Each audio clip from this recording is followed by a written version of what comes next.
Now, the power of a picture. This crying girl from Honduras became the literal poster child for Trump's border crackdown. Her pain was real, her tears very real. But the photo did not show what some people thought it did. It did not show, in that case, a family being broken up. Now, Time magazine is under scrutiny for using the photo on its cover, and the editor of Time will join me in just a moment. But let's start with what we know about the girl. I asked Getty photographer John Moore about what he witnessed in the desert that night, June 12th. Brian, I had been photographing the Border Patrol as they detained people and then took people into custody.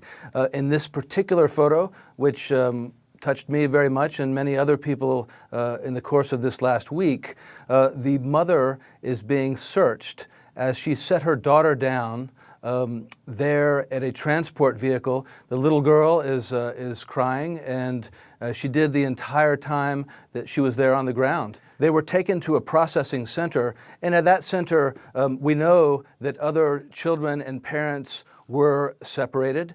I never knew if this little girl and her mother would be. When they were taken away, we really had no idea about that. But at that time, it was happening with many other children and their parents. So some families were being split up, but according to the government and the child's father, this particular mother and child were not separated. Joining me now in an exclusive interview about the backlash to the cover is Time Magazine's editor-in-chief, Edward Felsenthal. Ed, thanks for being here. Sure. As soon as it was revealed through an interview with the child's father that the family had not been separated, there was a really strong right-wing backlash to your cover, including from the Trump administration. Did you make a mistake by having this crying girl on the cover? Look, I think John Moore's photo was and will remain an iconic one. We chose the photo because this little girl became the face of this story on front pages and home pages and TV screens but and maybe Facebook she feeds. shouldn't have been the face of this story if she wasn't separated from her mom.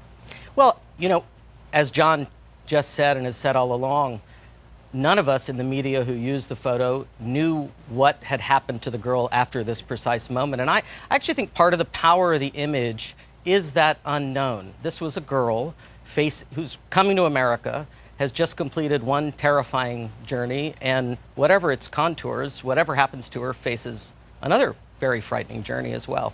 But by Monday of this week, we knew that she hadn't been separated from her mom. In fact, on Tuesday, you all issued a correction to a web story about that. I don't believe the case. We did make an error, which obviously I regret and hate making errors anytime. Sure. But we made an error on a web story early in the week, not part of the cover package, in which we said that the mother had been separated, and we quickly and transparently corrected that. We didn't know, nobody using this photo knew on Monday or Tuesday that they had not been separated. Well, we knew according to the government they had not been separated, but by Monday, CNN reported according to the government they had not been separated. Now, I understand we should be skeptical of what the government's saying when it comes to this story. And to this day, we still don't know the status of a lot of these kids that have been separated. It's sickening. But I just wonder about the use of this photo and whether you all discussed whether it was the appropriate one to symbolize the family separation policy. We discussed it, as we discuss every cover, and I felt that this photo symbolized this moment in America. She became the face of this debate, of this crisis, and juxtaposing her with the person whose decisions, in whose hands her fate was held, I thought was a powerful, important statement of the decisions we have to make as a country. Press Secretary Sarah Sanders responded to this controversy on Friday. Here's part of what she wrote. She said, "It's shameful that Dems and the media have exploited this photo of a little girl to push their agenda. She was not separated from her mom. The separation here is from the facts." Has this done damage to Time Magazine? You know, with just speaking directly to Sarah's comment, you know, it's always hard with images of children. But this story was about children. It's hard, it's complicated, but I was struck by the comment of the father, who in a couple of his interviews late in the week said that he was proud and pleased that his daughter had become a symbol of this of something bigger than herself. And he said he hoped that the picture had touched Trump's heart. And to be clear, the damage done to these families is so much bigger of a story than what happened undercover. I am not trying to claim otherwise. But let's look at some of how the right-wing media has portrayed this. I mean, here's the Daily Caller saying the media's narrative about family separation at the border has been completely demolished, as the truth behind a viral photo of a crying child tells a completely different story. This was the top story on pro-Trump websites on Friday. It's still a top story in some of these sites now. I mean, they're using this one issue to try to distract from what is a disgusting situation at the border. Well, I dare say the photos, gets back to what you were just discussing with Norm, the photos we're not seeing are far more disturbing than the photos we are seeing. And that's part of what's happening here as well. What is Time doing to try to get access at the border? I assume you're trying. We have been. Haley Edwards on our staff has been covering this issue for months.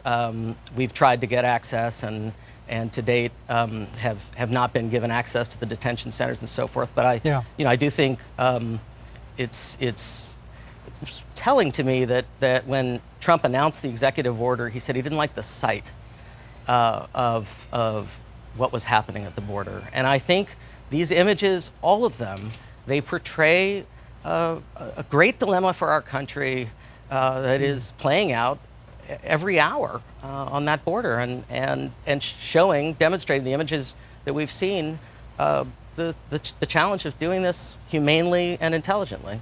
I wonder, given the president's well-known readership of Time magazine for decades, do you think about him seeing the cover when you're producing it these days? Not really. Not no? really. I think I would. I would think about, hey, the president might see this. I'm certainly aware of his interest in the cover and the way he talks about the cover and has talked about the cover. I suppose I would say it doesn't affect what we decide to do on the cover. It's not aimed at him. And the governor of Mississippi this morning, Phil Bryant, came out and said it's time for everyone to cancel their subscription to this fake news rag. You can put up on screen his tweet. He's calling you out for this cover issue. Has the magazine been hurt? Read the coverage, read the reporting. We did make a mistake, and obviously I regret that mistake and wish we hadn't made it, but we fixed it. We fixed it quickly, as all responsible media outlets do, and our coverage has been fair and thorough, and will continue to be. The president, of course, when he attacks media outlets or makes mistakes, very, very rarely corrects them. So I think it's so important to reinforce that we do correct our errors. Yeah.